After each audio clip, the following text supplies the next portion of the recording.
దేవుడు ప్రజల్ని ఇంతగా ప్రేమిస్తాడా? ఇంతగా దేవుడు తన ప్రజల్ని తన దగ్గరికి రమ్మంటాడా? వాస్తవానికి ఇర్మియా ప్రవక్త కాలంలో ప్రజలు ఎలాంటి స్థితిలో వెళ్ళిపోయారు అంటే ప్రజలు దేవుని మర్చిపోయారు. నెంబర్ 1, ప్రజలకి దేవుని వైపు తగ్గిపోయింది. నెంబర్ 2, ప్రజలకి ఏ వాచ ఎక్కువైంది అంటే లోకాశ ఎక్కువైంది. నెంబర్ 4, ధర్మశాస్త్ర గ్రంథాన్ని పక్కన పెట్టేశారు. ఇర్మియా ప్రవక్త కాలంలో బైబిల్ గ్రంథంలో 5 పుస్తకాలని ధర్మశాస్త్ర పుస్తకాలని పిలుస్తారు. మోషే ధర్మశాస్త్ర పుస్తకాలని 5 పిలుస్తారు. ఆదికాండము, నిర్గమకాండము, సంఖ్యాకాండము, లేవికాండము, ద్వితీయోపదేశకాండము. ప్రారంభ పుస్తకాలు ఈ 5 పుస్తకాలని మోషే ధర్మశాస్త్ర పుస్తకాలని పిలుస్తారు. ఇర్మియా ప్రవక్త కాలంలో ఆ ధర్మశాస్త్రాన్ని ప్రజలంతా నిరర్ధకం చేశారంట. అంటే వాక్యాన్ని పక్కన పెట్టారు, వాక్య క్రమాన్ని పక్కన పెట్టారు. వాక్యానికి లోబడే ప్రజలు ఎవరు లేరండి. పిల్లల అంతమాత్రమే కాదు, ఇర్మియా ప్రవక్త కాలంలో ప్రజలంట దేవుని విడిచిపెట్టి దైవత్వం కాని వాటి వైపు తిరిగారంట. కనబడిన ప్రతి చెట్టుని, కనబడిన ప్రతి రాయిని, కనబడిన ప్రతి మొక్కను కూడా వాడు ఏం చేస్తున్నారంటే మనిషి ద్వారా చేయబడినటువంటి హస్తకృత్యమైనటువంటి వాటి వైపుకి పూజించడం మొదలు పెట్టారు. దైవత్వాన్ని వదిలేశారు. నిజదేవుడు, సత్యదేవుడు, మాట్లాడే దేవుడు, ఏ దేవుడైతే ఆకాశాన్ని కలుగు చేశాడు, ఏ దేవుడైతే భూమిని కలుగు చేశాడు, ఏ దేవుడైతే నోటి మాటతో సమస్తాన్ని కలుగు చేశాడు, ఆ దేవుని మార్గాలను పూర్తిగా ఏం చేశారంటే విస్మరించారు. దేవుని మార్గాలను పూర్తిగా విస్మరించారు. వ్యభిచారులు అయిపోయారు. ఒక భర్తకు ఒక భార్య, ఒక భార్యకు ఒక భర్త ఉండాలనేది ధర్మశాస్త్ర నియమం. దాన్ని ఏం చేశారు అంటే ఉల్లంఘించారు. వ్యభిచారులు అయిపోయారు. దేవుడు బాధపడ్డాడు, పడ్డాడు పడ్డాడు పడ్డాడు. ఎలాగైనా తగ్గిపోయినటువంటి తన ప్రజలను తన వైపుకు తిప్పుకోవాలి అని ప్రవక్తలను దేవుడు వేడుకున్నాడు. God was raised prophets by his people. దేవుడు తన ప్రవక్తలను తన పట్ల లేపుతున్నాడు. తన దూరమైనటువంటి ప్రజలను, తన మధ్యమైనటువంటి ప్రజలను, దైవత్వం కాని వైపుకి మగిలినటువంటి తన ప్రజలను, తను మలిచినటువంటి ప్రజలను మరలా తనకు తిప్పుకోవడానికి. ఆ మాట సరిపోకండి. మరలా మరలా తనకు తిప్పుకోవడానికి దేవుడు ప్రవక్తలు లేపాడు. పెద్ద ప్రవక్తలని పిలవబడ్డారు, చిన్న ప్రవక్తలని పిలవబడ్డారు.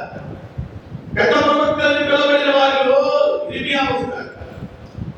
ఇర్మియాతో 52 అధ్యాయాలటువంటి పెద్ద పుస్తకాన్ని రచించాడు. అలా చెప్తున్నాను, ఈ అధ్యాయాలన్నీ మీరు చదవాలి, చదివించుకోవాలి. ఇక్కడ దేవుని ప్రేమ కనబడింది. అంటాడు దేవుడు, మీరు తక్కువయ్యారా, తండ్రితో పాటు ఉన్నారా, దగ్గరికి రండి అంటాడు. మీరు తక్కువయ్యారు నిజమే. దేవుని భయం, నా భయాన్ని పోగొట్టుకున్న మాట నిజమే. నా ధర్మశాస్త్రాన్ని ఉల్లంఘించిన మాట నిజమే. సృష్టికర్త నన్ను విడిచి సృష్టిని పూజిస్తున్న మాట నిజమే. భార్య భర్తల దాంపత్యంతో అపనమ్మకత్వం చేసిన మాట నిజమే. భర్త వ్యభిచారైపోయాడు, భార్య వ్యభిచారైపోయింది నిజమే. అయినా తండ్రిగా నేను మిమ్మల్ని పిలుస్తున్నాను దగ్గరికి రండిరా అంటాడు. ప్రశ్నలైన పిల్లలారా నా యొద్దకు రండి. మీరు రాముద్దేశించిన ఇశ్రాయేలు, నువ్వు రాముద్దేశించిన నా యొద్దకే రావాలి. Why I am your father. భయాలు మన పిల్లలు మానేట్లేదనుకో, అనవసరంగా దీనికి అన్నానే పేరు పెడుతున్నాం వాళ్ళ మీద. ఇంకా మానలేదనుకోవే ఎదురువారికి ఏంటో అంటాం. 40 ఏళ్ళ నా బిడ్డలు నేను అన్నారా అనంత మాత్రంలో ఎక్కడికి వెళ్తారు? ప్రవర్తన నచ్చనప్పుడు తల్లిదండ్రులుగా మనం అనే మాట్లాడే దేవుడు కూడా వాళ్ళ ప్రవర్తన నచ్చనప్పుడు పలుమార్లు వాళ్ళని తిట్టడానికి, గద్దించడానికి, ముడి చెప్పడానికి నాలాంటి ప్రవర్తన లేకున్నాడు. బలబాయి లాంటి దైవజనులు లేకున్నాడు. అయినా వాళ్ళు ఏమిటిగారా చివరికి ఇర్మియా ప్రవక్తను చేయలేవి తప్పిపోయినటువంటి తన ప్రజల్ని మరలా తనలోకి తిప్పుకోవడానికి, తను విడిచి వెళ్ళినటువంటి తన ప్రజల్ని మరలా తనలోకి తిప్పుకోవడానికి ప్రవక్తైనటువంటి ఇర్మియాని దేవుడు లేపుకొని ఎవరి కాలంలోనే సేవ ప్రారంభించాడు. ఇర్మియా గ్రంథం చదువుతాం, మీరు ఎలా చదువుతారు నాకు తెలియదు, కానీ నేను ఇర్మియా గ్రంథం చదివినప్పుడల్లా నా కళ్ళకు కన్నీరు వచ్చేసింది. చిన్న వయసులోనే ఇర్మియాను దేవుడు తన సేవకు ప్రతిష్ఠించుకున్నాడు. నేను కూడా నా 17వ సంవత్సరంలో దేవుని సేవకు వచ్చాను. ఇప్పుడు నా వయసు 47 సంవత్సరాలు. పిల్లగా చిన్న వయసు నుండే నేను ప్రభు పరిచయంలో ఉన్నాను. ఇర్మియా చరిత్ర నా జీవితం చాలా కరెక్ట్ అయింది. పిల్లగా ఇర్మియాని దేవుడు అన్నాడు, నువ్వు పెళ్లి చేసుకోవద్దు అంటాడు. నువ్వు బ్రతికినంత కాలం నా కొరకు ప్రవక్తగా వాడబడాలి అన్నాడు. దేవుని మాటకు లోబడ్డాడు. ఇర్మియాతో దేవుడు అంటాడు, ఇర్మియా నీ తల్లి గర్భమందు రూపింపబడక మునుపే నేను ప్రతిష్ఠించుకున్నాను. నీవు నా ప్రవక్తవి. నువ్వు రాజు మీద నిలబడాలి, అధికారులు నిలబడాలి. రాజులు తప్పిపోయారు, అధికారులు తప్పిపోయారు. ఇర్మియా కాలంలో యాజకులు ప్రవక్తలుగా ఉన్న వాళ్ళు కూడా తప్పిపోయారు. తప్పిపోయినటువంటి ప్రజలు మరలా నీ ద్వారా నేను నా కొరకు తెచ్చుకోవాలనుకుంటున్నాను. ఇర్మియా నువ్వు నా కొరకు వాడబడాలి. ప్రవక్తగా నేను అభిషేకించాను. యు ఆర్ మై ప్రాఫెట్ అని చిన్న వయసులోనే దేవుడు తల్లి గర్భంలో ఉన్నప్పుడే ఇర్మియాను తన పరిచయం తెలుసుకుంటాడు. ఇశ్రాయేలు మధ్యలో 40 సంవత్సరాలు ప్రవక్తగా వాడబడ్డాడు. 40 సంవత్సరాలు ప్రవక్తగా వాడబడ్డాడు. దేవుడేమో మీరు నీతిగా నడవండి అని చెప్తే ఇర్మియా చెప్పిన మాటకి వ్యతిరేకంగా నడిచే ప్రజలు. దేవుడేమో ఇర్మియా ద్వారా పవిత్రంగా జీవించండి అని మాట్లాడితే దానికి భిన్నంగా జీవించేటువంటి ప్రజలు. అంటే దైవజనుడు ఒక మాట చెబితే దానికి లోపడాల్సిన ప్రజలు దానికి భిన్నంగా జీవించేవాళ్ళు. పలుమార్లు రాజుల ద్వారా, అధికారుల ద్వారా ఇర్మియా వారి కోపానికి పిల్లలకు బలైపోయారు. చాలా పర్యాయాలు అధికారులు, రాజులు ఇర్మియాని చంపడానికి కూడా ప్రయత్నించారని ఇర్మియా గ్రంథంలో మనం చూడగలుగుతాం. పిల్లల అలాంటి పరిస్థితుల మధ్యలో దేవుని ప్రజలైనటువంటి ఇశ్రాయేలీయులకు ఇర్మియాకు నా భారం పొందింది.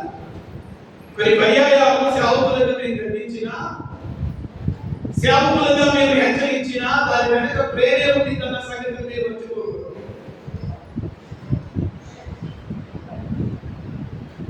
గద్దించినా, హెచ్చరించినా, ఖండించినా, బుద్ధి చెప్పినా దాని వెనుక దైవ సేవకులైన మాకు ఏదో ప్రేమ ఉంది. కొన్ని పర్యాయాలు దైవ సేవకుల యొక్క గద్దింపుని అక్షరార్థంగా తీసుకునేటువంటి ప్రజలు.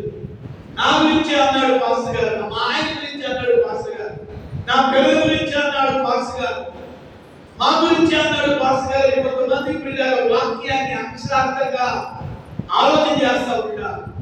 వాక్యాన్ని ఎప్పుడు కూడా అక్షరార్థంగా మనం ఆలోచించకూడదు. పిల్లల ఇర్మియా గద్దించినంతగా ఎవరు గద్దించలేదు ప్రజలు. ఇర్మియా హెచ్చరించినంతగా ఎవరు ప్రజల్ని హెచ్చరించలేదు. ఇర్మియా తప్పుని తప్పుగా గద్దించాడు.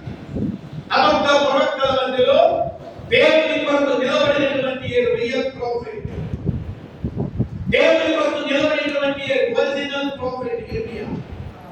పిల్లల ఇలాంటి పరిస్థితుల మధ్యలో 52 అధ్యాయాల అద్భుతమైనటువంటి గ్రంథం మనకు కనబడుతుంది. ఇర్మియా గ్రంథం.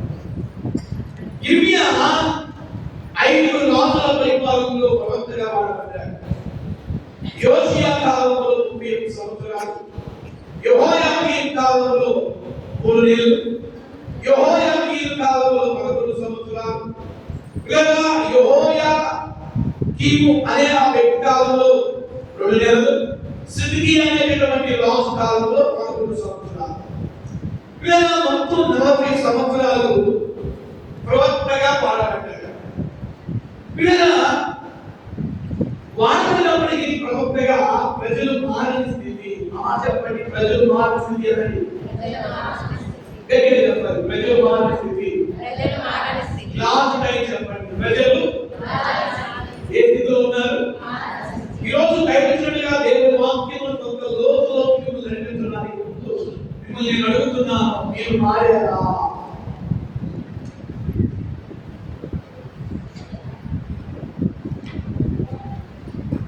మీరు మారారా అని అడుగుతావు. ఒక విశ్వాసిగా నీవు మారావా? ఒక భక్తగా నీవు మారావా అంటే అడుగుతావు. పిల్లగా 40 సంవత్సరాలు ప్రవక్తగా వాడబడినప్పటికీ ఇర్మియా అంట యెరూషలేము దేవాలయంలో నిలబడి ఏడుస్తా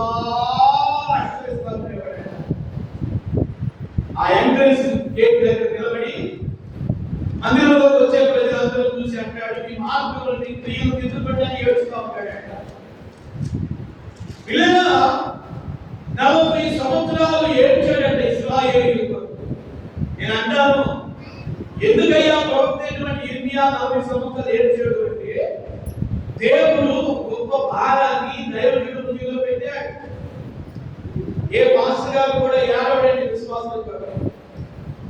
కానీ పిల్లరా, విశ్వాసుల కొరకు పాస్టర్ గారు ఏడ్చి ప్రార్థన చేస్తున్నాడు అంటే ఒకటి గ్రహించాలి, ఆ పాస్టర్ గారికి ఆ ప్రజల మీద ప్రేమ, ఆ పాస్టర్ గారికి ఆ ప్రజల మీద ఉన్నటువంటి భారం. ఓ నెల క్రితం నేను ఈ మధ్యలో ఒక పగలు రాత్రి సువార్త మీటింగ్లో వాక్యం చెప్తా ఉంటే, వాక్యం చెప్పి నేను రూపంలోకి వస్తా ఉంటే దైవజనుడు పాల్గొనగా అయ్యారు చూసాను. ఆయన నేను లోపలికి వచ్చి చూడగానే ఆశ్చర్యపోయాను. అలాగే మంచం మీద కూర్చుని ఏడుస్తూ మీ కొరకు ప్రార్థన చేస్తాను, ఏడుస్తూ మీ కొరకు విజ్ఞాపన చేస్తాను. నేను వాక్యం బోధించాను పగలు, ఇక ఊళ్ళోకి వస్తా ఉంటే చూశాను. రాత్రి పూట కూడా పిల్లారా, ఆ రోజు నైట్ పూట కూడా మీ కొరకు ఎంత బాగా చివరి ప్రార్థన చేయమని అయ్యాడు అధ్యక్షుడు వారు ఆయనకి సమయం ఇస్తే ఇంచుమించు 20 నిమిషాలు మీకు ఒక భాగంగా ప్రార్థన చేశాడు. బాగా ఎంత భాగమండి, ఏదో 2 నిమిషాలు 3 నిమిషాలు ప్రార్థన చేస్తాడు అనుకున్నా నేను. కానీ ఆ పక్క ఈ పక్క నిలబెట్టి మైకిస్తే 20 నిమిషాల్లో సుదీర్ఘంగా మీకు ఒక ప్రార్థన చేశాడు. అంటే ఈ సంఘం పట్ల దైవజనుడికి భావం, మీ అన్ని కుటుంబాల పట్ల అయినటువంటి ప్రేమ.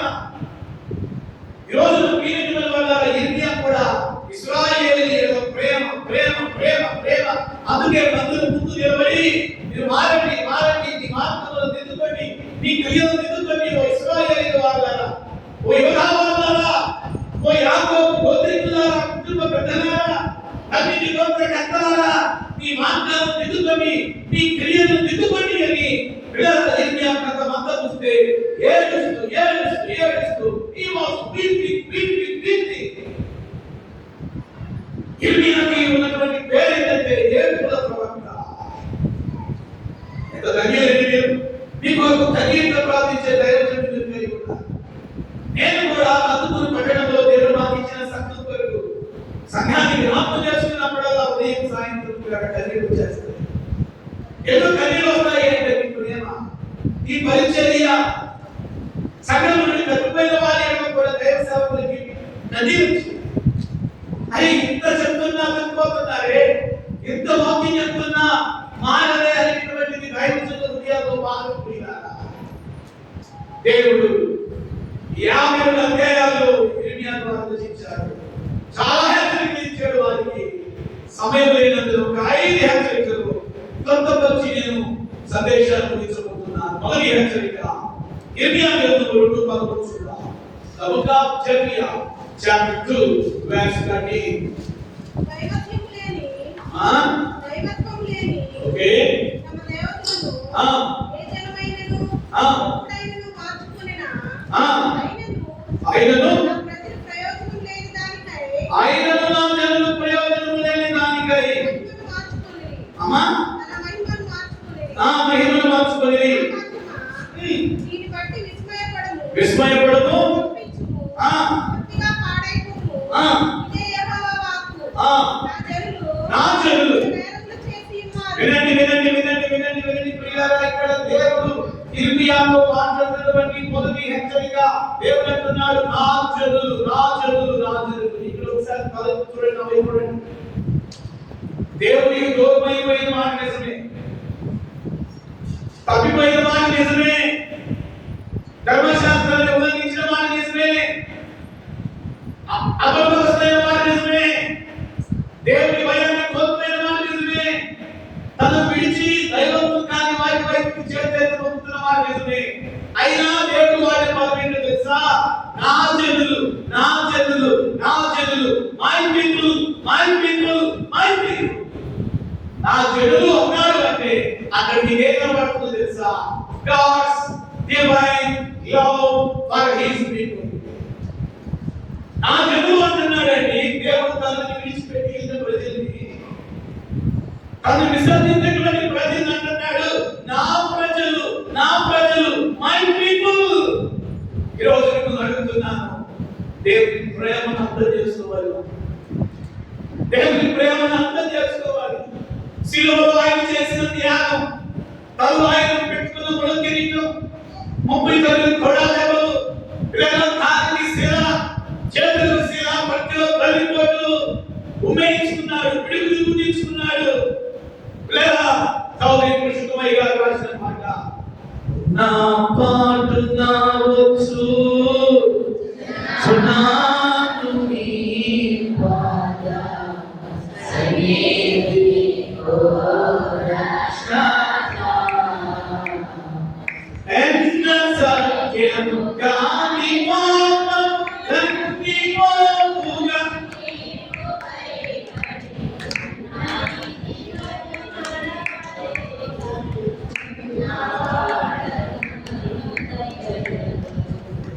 నా పాటు నా వచ్చు సునాను నీ పాద సన్నిధి కోరశా కరుణ్యానిధి యేసు.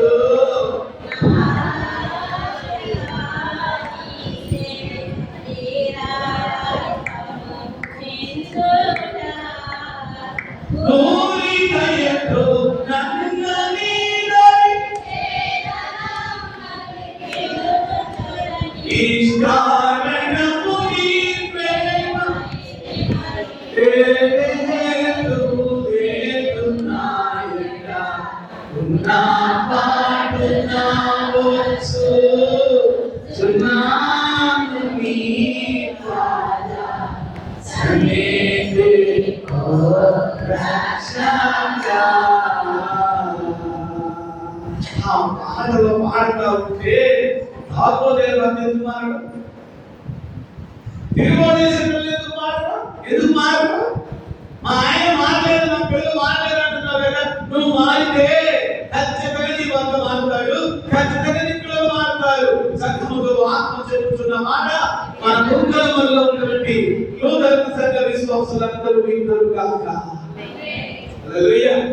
నీ భర్త మారాలి, ముందు భార్యగా మారాలి, నీ పిల్లలు మారాలి, ముందు తల్లిగా మారాలి. నీ మార్పు నీ భర్త గ్రహించినప్పుడు, నీ మార్పు నీ పిల్లలు గ్రహించినప్పుడు ఖచ్చితంగా వారు కూడా నీ ప్రవర్తన బట్టి వారు కూడా మందిరంలో కూర్చుంటారు. మీకేం అభ్యంతరం లేకపోతే ఆమె చెప్పండి. హల్లెలూయా. పిల్లల ప్రవర్తనటువంటి ప్రవర్తనటువంటి ఇర్మియా ద్వారా దేవుడు ఇచ్చినటువంటి the first warning to his Israel people. నా జనులు నేరాలు చేశారు, వాటిలో ఒకటి జీవజల ఓటనైన నన్ను విడిచి తమ కొరకు తొట్లను తొలుచుకున్నారట. నీళ్లు నిలవని తొట్లు. మా మాట చెప్పండి, ఏ తొట్లు?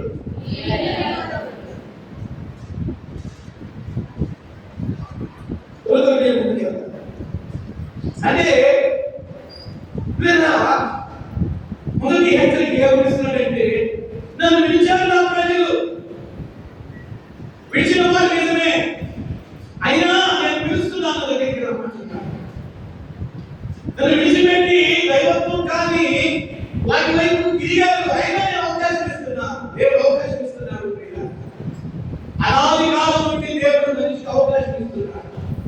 ఏదేను వనములో ఆదాము పాపం చేసినప్పటి నుంచి దేవుడు మనిషికి అవకాశం ఇస్తున్నాడు.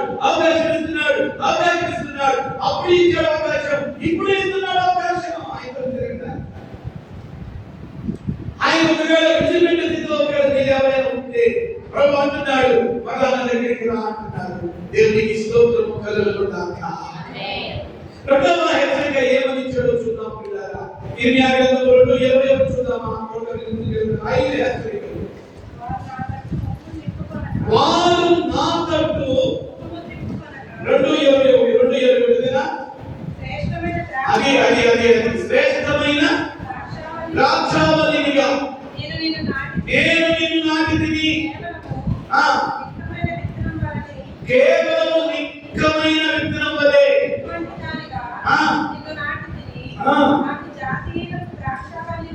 దేవుడు అంటున్నాడు, నాకు జాతిహీనపు ద్రాక్షావల్లి వలె నీవెట్లు భ్రష్ట సంతానమైతివి. ఇది రెండవ హెచ్చరిక దేవుడు ఇస్తున్నాడు ఇర్మియా ద్వారా. మొదటి హెచ్చరికేమో జీవజల ఓటలను విడిచారు.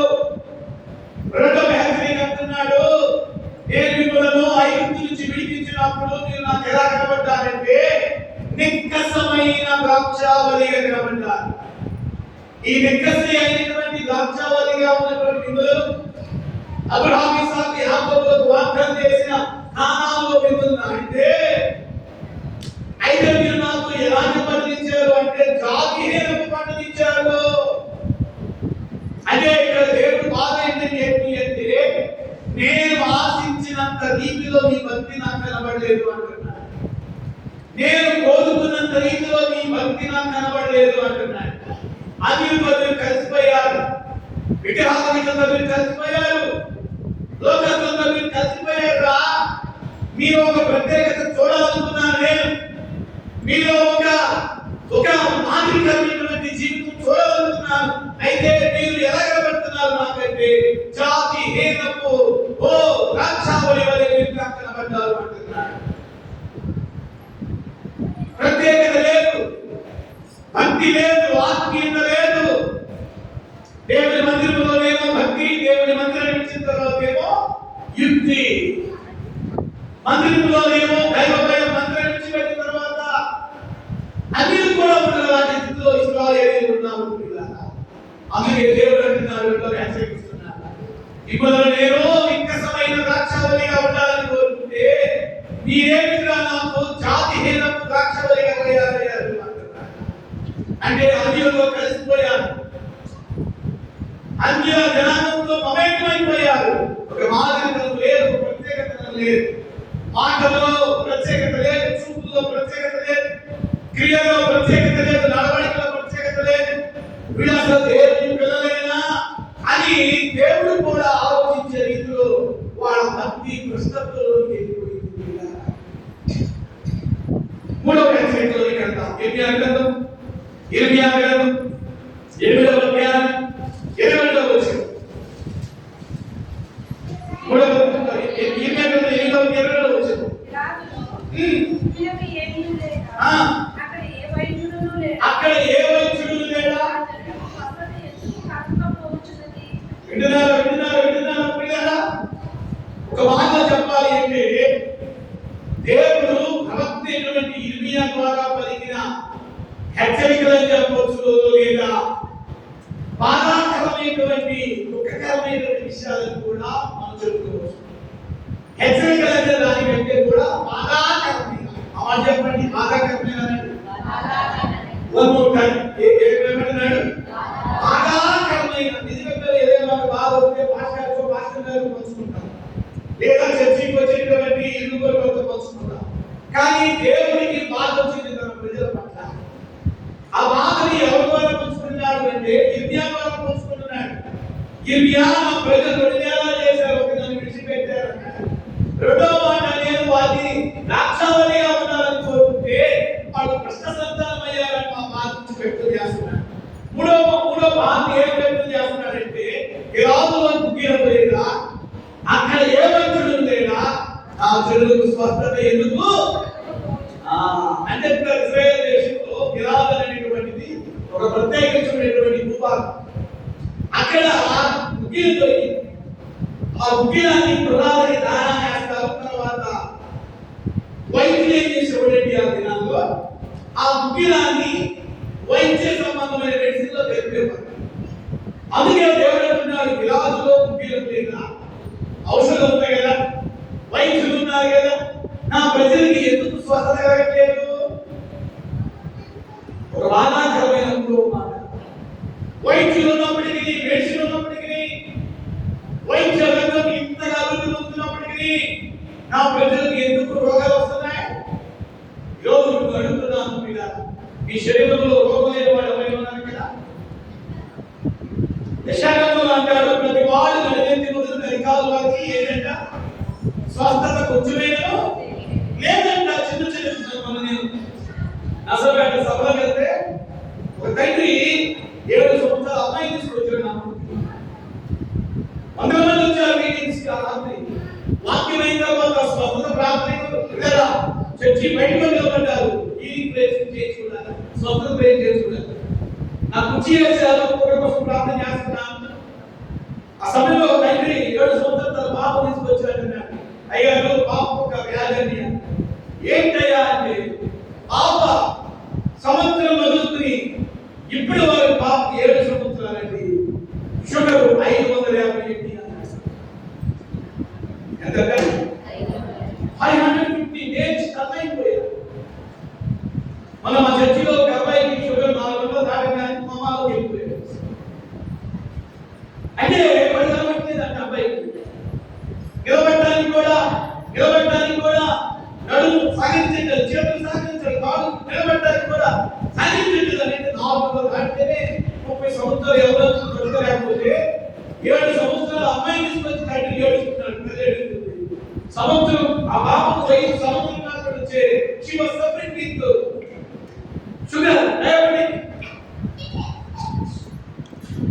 ఈరోజు పిల్లల చెప్పుకోలేని రోగాలతో, చెప్పుకోలేని వ్యాధులతో, చెప్పుకోలేని రుగ్మతలతో ఎంతమంది బాధపడుతున్నారు? దేవుడు కూడా బాధపడుతున్నాడు. ఇలాగో గుగ్గిలం ఉంది, ఎదురుగా వైద్యులు ఉన్నారు, అయినా నా జనులు ఎందుకు స్వస్థత కలగలేదు? ఎందుకంటే బైబిల్ చెప్తుంది వారి పాపం, వారి అతిక్రమం, వారి యొక్క మోసం. అందుకే శరీరంలో దేవుని రకరకాలైనటువంటి ఈరోజు పిల్లల మీ శరీరంలో ఏ జబ్బు ఏ వ్యాధున్నా మీరు భయపడాల్సిన పని లేదు. బైబిల్ చెప్తుంది ఆయన పొందిన దెబ్బల వలన మనకు స్వస్థత కలుగుతుంది. చెప్తారా? ఆమేన్. నాలో బాధాకరమైనటువంటి మాట దేవుడు ఏమన్నాడు అంటే, చూడండి దయచేసి ఇర్మియా గ్రంథము 7వ అధ్యాయం 3వ వచనం. ఇంకొక మాట చెప్పి నేను రెడ్ మీ కంప్లీట్ ప్రాక్టీస్ చేసి నేను మీతో మాట్లాడినను ప్రజలకడ లేచి మీతో మాట్లాడినను నేను వెదకియు మిమ్మల్ని పిలిచినను నేను ఉత్తరం ఇయ్యయు నుండిన వారే ఈ క్రియలన్నిటిని చేసింది కనుక నేను శిరోములకు చేసినట్టు నీకు ఆశ్రయమై నా నామం పెట్టబడిన ఈ మందిరమును మీకును అలాగూ చేశారు. ఓకే చూడండి, ఇప్పుడు ఇక్కడ ఇర్మియాతో దేవుడు మాట్లాడిన 4వ బాధాకరమైనటువంటి మాట ఏంటి అంటే, మీరు మారాలి అని నేను ఎంతో మంది ప్రవక్తలను నేర్చుకుని మీకు ఎన్నిసార్లు గద్దించినా హెచ్చరించినా మీరు ప్రవక్తల మాటను ఆలకింపరైతే అంటున్నాడు దేవుడు. ఈ మాస్టర్ ఎలాగే చెప్తారులే, అయ్యగారు ఎప్పుడు ఎలాగే చెప్తారులే అని ఆనాడు కూడా ప్రవక్తల కాలంలో దేవుడు అంటున్నటువంటి మాట, మీరు మారాలని, మీ బ్రతుకులు దిగబడాలి అని ఎంతో మంది సేవకులను, ప్రవక్తలను, యాజకులను మీ వద్దకు పంపిస్తే మీరు వారి మాటను వినరైతిరి అంటున్నారు దేవుడు. అసలు దేవుడు వారి మాట చెప్తారా? మీరు వారి మాట ఆలకింపనైరి అంటున్నాడు దేవుడు. ఈ దేవుడు పడే బాధ కదా, ఈ దేవుడి యొక్క హృదయ ఆక్రందన కదా. ఈరోజు నేను అడుగుతున్నాను పిల్లలు, నిజంగా మీరు కూడా ఆ స్థితిలో ఒకవేళ ఉన్నట్లయితే బ్రహ్మాంటున్నాడు, ఆరాధనకున్నాడు. ఎంతమంది ప్రవక్తలను నేను పిలిపించి బోధించినను మీరు వినరైతిరి, మీరు వినలేదు. ముగింపులో చూద్దాం. వినలేదు వినలేదు హెజ్కేల్ అంటాడు దేవుడు, వారు వినుటకు మట్టుకు వినుటకు కానీ చూచుటకు మట్టుకు చూచుటే కానీ వారు దాన్ని గ్రహింపరు. అలా ఉన్నాం మనం. ఇశ్రాయేలు మాకు వింటున్నాం.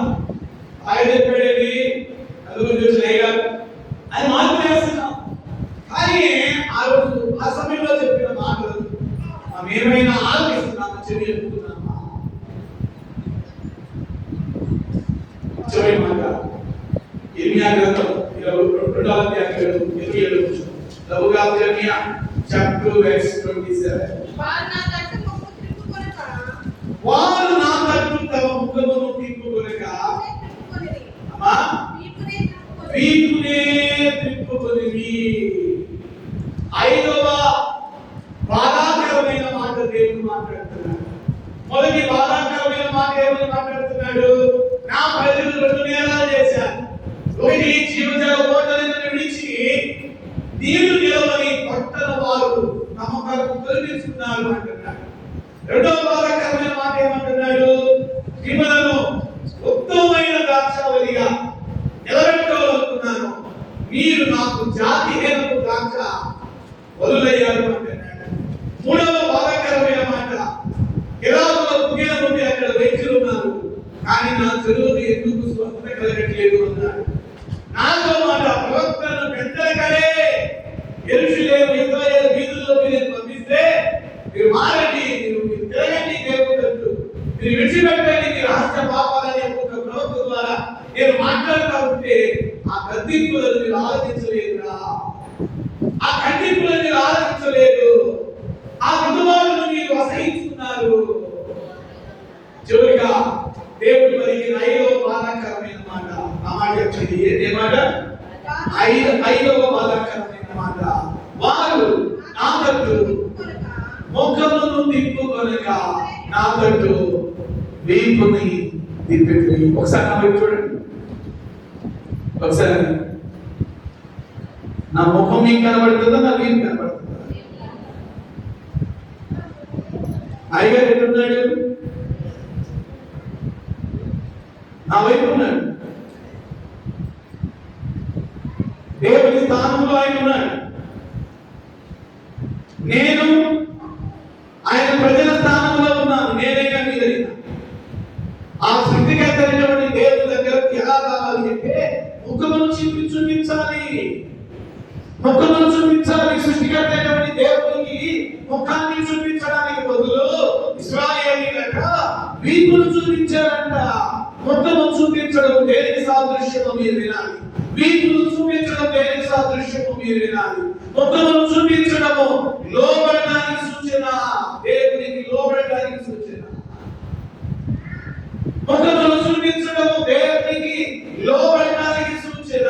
వీపుని తిప్పుకోవటము దేవునికి అవిధేయులుగా, దేవునికి అవిధేయురాలుగా ఉండడానికి సూచన.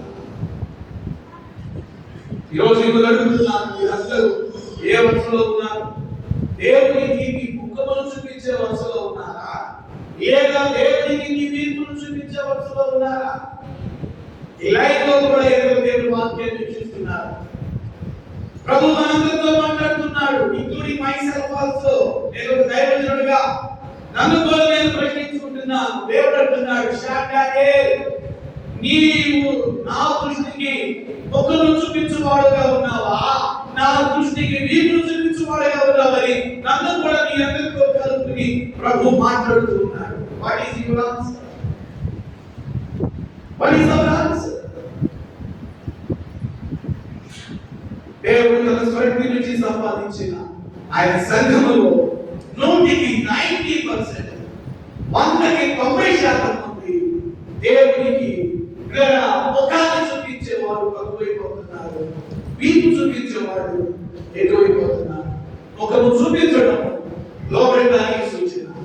ముఖము చూపించడం దేవునికి విధేయులుగా ఉండడానికి సూచన. ముఖము చూపించడం దేవునికి నిన్ను నీవు అప్పగించుకోవడానికి సూచన. ముఖము చూపించడము దేవుని ఆజ్ఞలలో నడవడానికి సూచన. ముఖము చూపించడము తండ్రి నువ్వు తప్ప నాకు దిక్కెవరు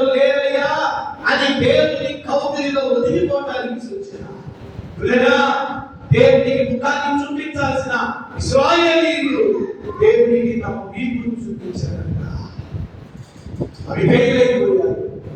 అయినా కృప కలిగిన దేవుడు, ప్రేమ కలిగిన దేవుడు ఈరోజు మిమ్మల్ని మీకు ఒక అవకాశం ఇస్తున్నాడు. కానీ ఇర్మియా ద్వారా దేవుడు అవకాశం ఇస్తున్నాడు. తెలుగుదామాయన ఇంకా దేవునికి మనకి మధ్య ఉన్నటువంటి పాపం కూడా అడగేసి పూర్తిగా ప్రభు చేతుల్లోకి రావడానికి సిద్ధంగా ఉన్నాము.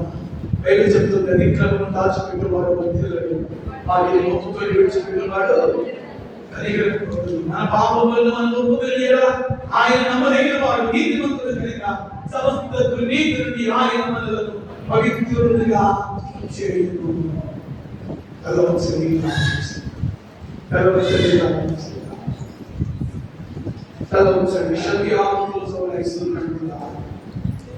ఇర్మియా ప్రవక్త కాలంలో దేవుడు ఇర్మియా ద్వారా పలికిన 5 బాధాకరమైన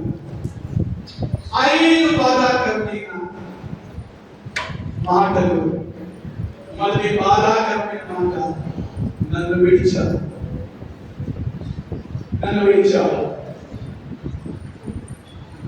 బద్దలైనటువంటి పక్కలు తొలగించుకున్నాను. జీవజల ఓట నన్ను విడిచారు. ఒకవేళ నీ ఆత్మీయ స్థితి దేవునికి దూరంగా ఉంటా, ఈరోజు దేవునికి దూరంగా ఉంటా, దగ్గరగా ఉంటా,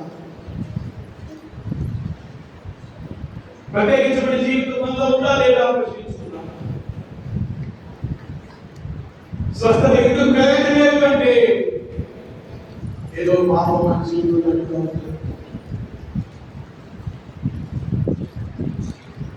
ఎంతమంది ప్రవక్తల లేఖలను, ప్రవక్తల మాటలను పెడచెవి పెట్టేసి వాక్యమును విడిచిన స్థితి మళ్ళా కనబడుతుందా?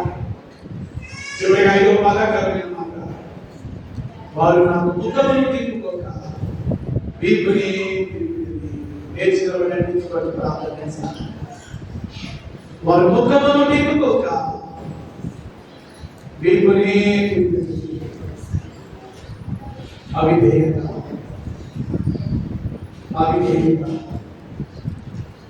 దేవునికి లోబడి చేతులు పెట్టి ప్రార్థన చేస్తున్నారు. ప్రభువా, ఈ 5 బాధాకరమైన మాటలు మీరు ప్రవక్త ఇర్మియా ద్వారా ఇశ్రాయేలును ఉద్దేశించి మాట్లాడారు. ఒకవేళ ఈ 5 మాటలు నన్ను ఉద్దేశించి కూడా నీవు మాట్లాడి ఉన్నావని నేను నమ్ముతున్నాను.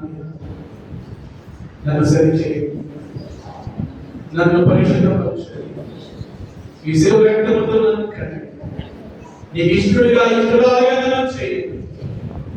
ఇంకా నీకు నాకు మధ్య రహస్య బలహీనత ఏమైనా ఉంటే తీసేయండి. పౌలు దైవజనుడు అన్నాడు కదా, అయ్యో నేనెంత దౌర్భాగ్యులను, నేను ఏది చేయాలనుకుంటున్నాను చేయలేకపోతున్నాను, ఏది చేయకూడదనుకుంటున్నా నానే చేస్తున్నాను, చేయకూడదనుకున్న దాన్ని చేస్తున్నాను అంటే నా యందు నివసించు పాపమే కానీ నేను కాదు. నేను పాపములకు అమ్మబడ్డాను అంటున్నాడు. చదువు పరిశుద్ధపరచమని అడుగుతున్నా, శుద్ధి చేయమని అడుగుతున్నా. ఆయన రక్తం ఇప్పుడు నా మీద పనిచేస్తుంది. ఎంత ఘోర పాపినైనా ఆయన కలగడానికి సిద్ధంగా ఉన్నాడు, పవిత్రపరచడానికి సిద్ధంగా ఉన్నాడు, శుద్ధి చేయడానికి సిద్ధంగా ఉన్నాడు, పవిత్రపరచడానికి సిద్ధంగా ఉన్నాడు. ఒక్క నిమిషం దేవుడు రాజుగారికి సమయం ఇవ్వలేదు. మైక్ నాయక్ హ్యాండ్ చేయడానికి పాపంలో చేయమంటున్నాడు. నా ప్రజలను నేను ఒప్పుకోవాలనుకున్నాను. I need repentance from them. వాళ్ళ హృదయాల్లో నుండి ఒక పశ్చాత్తాపం నాకు రావాలి, ఒక పశ్చాత్తాపం రావాలి. కుమారుడా, కుమార్తె, ఒక పశ్చాత్తాపం రావాలి నాకు. I need repentance.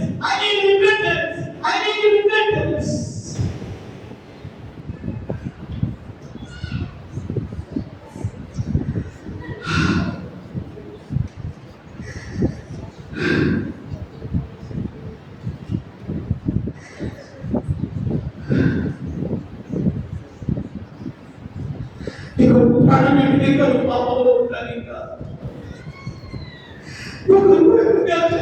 పాపంలో ఉంటాను కాదు. చెప్పు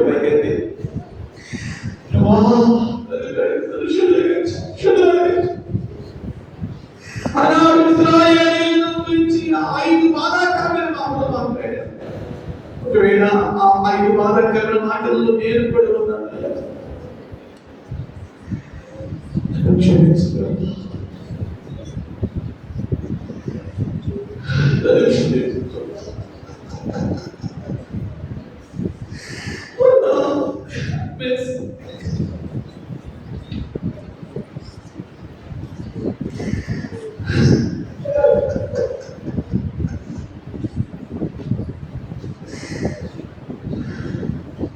పరమాత్మని హెచ్చరించిన హెచ్చరికలోపడలేదు. పరమాత్మని గద్దించిన గద్దింపులోపడలేదు. పరమాత్మని దిద్దడానికి నాలోని ప్రయత్నించడానికి పంపినా మానవుని దిద్దలో ఒకవేళ ఇశ్రాయేలీయులాగా మనం ఉంటే it is the right time for repentance, dear sister and mother. తల్లి చెల్లి తమ్ముడు అనాలి పశ్చాత్తాపడడానికి ఇది దేవుని ఇస్తున్న అవకాశం. ప్రేమ యేసుని ప్రేమ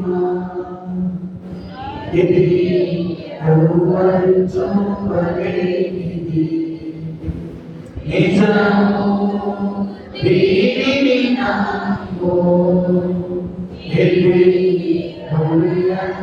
అందించలేనిది, ఎన్నడెన్నడు మారనిది నా యేసుని దివ్య ప్రేమ, ఎన్నడెన్నడు నా యేసుని నిత్య ప్రేమ, ప్రేమ యేసుని ప్రేమ అది ఎవరు చూపలేనిది, నిజము దీనిని నమ్ము, ఇది అందించలేనిది. భార్య భర్తల మధ్య వికసించిన ప్రేమ పుష్పము, భార్య భర్తల మధ్య వికసించిన ప్రేమ పుష్పము, వాడిపోయి కాలును త్వరలో మోడుగా మిగిలిపోవును, వాడిపోయి కాలును త్వరలో మోడుగా మిగిలిపోవును. ప్రేమ యేసుని చదవగలిగి అందరము ఇది ఎవరు తోపలేనిది, నిజము దీనిని నమ్ము, ఇది అందించలేనిది. తల్లి తండ్రుల ప్రేమ నీడవలే కనిపించును, తల్లి తండ్రుల ప్రేమ నీడవలే కనిపించును, కన్నా బిడ్డల ప్రేమ కలలా కరిగిపోవును.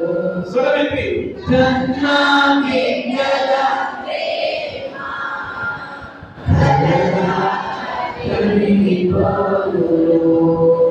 ప్రేమ యేసుని ప్రేమ అది ఎవరు చూపలేనిది, నిజము దీనిని నమ్ము, ఇది అందించలేనిది. ధరణిలోని ప్రేమలన్నీయు స్థిరము కాదు, తరగిపోవును. క్రీస్తు యేసు కల్వరి ప్రేమ కరువరకు ఆదరి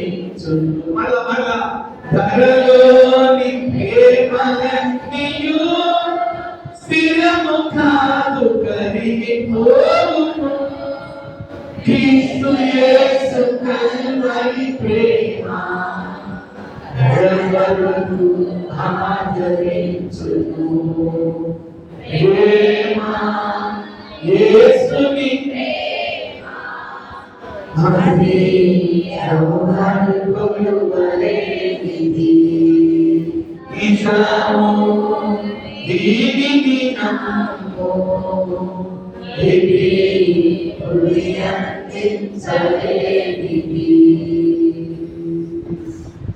ఇర్మియా అనే మాటకు అర్థము యెహోవా స్థాపించు. ఈరోజు ఈ సందేశం ద్వారా మిమ్మల్ని దేవుడు భక్తిలో ఆత్మీయతలో ఆయన ప్రేమలో నూతనముగా స్థాపించును గాక. బాధాకరమైన 5 మాటలు ఆనాడు ఇశ్రాయేలు దేశించి దేవుడు పలికాడు. మన మండలంలో ఉన్నటువంటి మన లూథరన్ సంఘంలో ఏ కుటుంబాల నుంచి కూడా దేవుడు ఇలాంటి బాధాకరమైన మాటలు మాట్లాడకుండా ఉండును గాక. అట్టి స్థితిలో మీరందరూ ఉండాలని ప్రభు రాకడకు మీరు ఇష్టంగా మీరు జీవిస్తూ సిద్ధపడాలని ఈ మాటలు తెలియజేస్తూ ఈ మాటలను ప్రభు మీ మీలో ఉంచును గాక. అలాగే ఇద్దరు వచ్చి ప్రార్థిస్తున్నాను.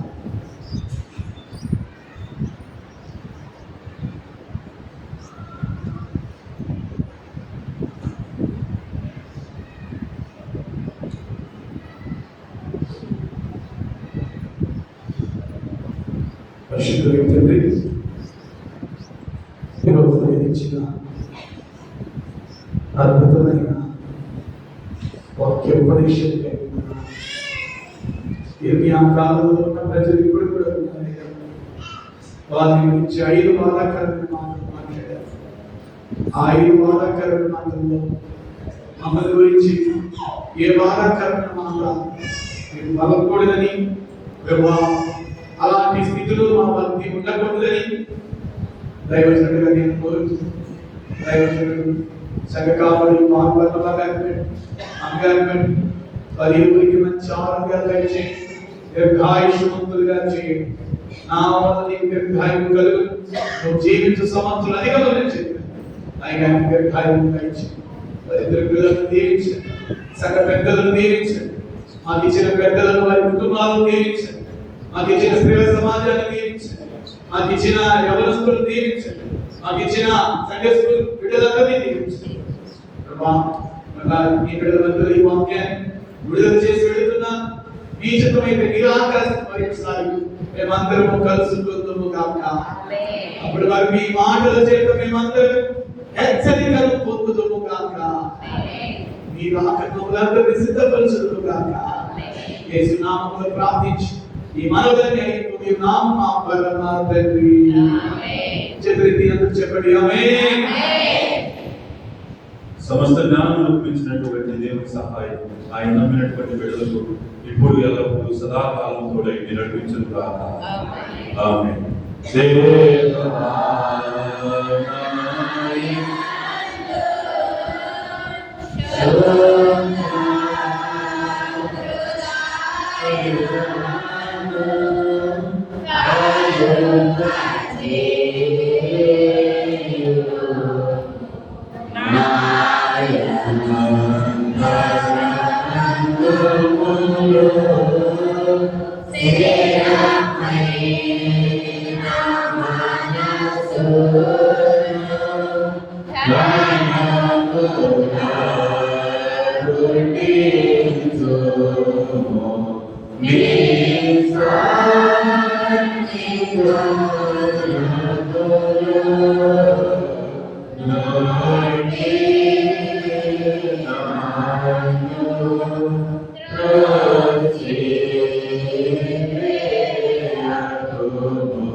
దయచేసి కూర్చోవలసిందిగా కోరుచున్నాను.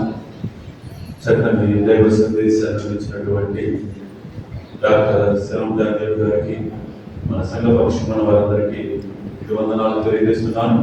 చక్కని హెచ్చరికైనటువంటి మాటలు మన జీవితాలని, మన కుటుంబాలని, వాళ్ళని ముందరికి మాటలను తన సేవకుని ద్వారా మనతో మాట్లాడించినందుకు దేవునికి వందనాలు తెలియజేస్తున్నాము. 11వ ఆదివారం కొరకు చక్కని వర్తమానాన్ని విన్నాం.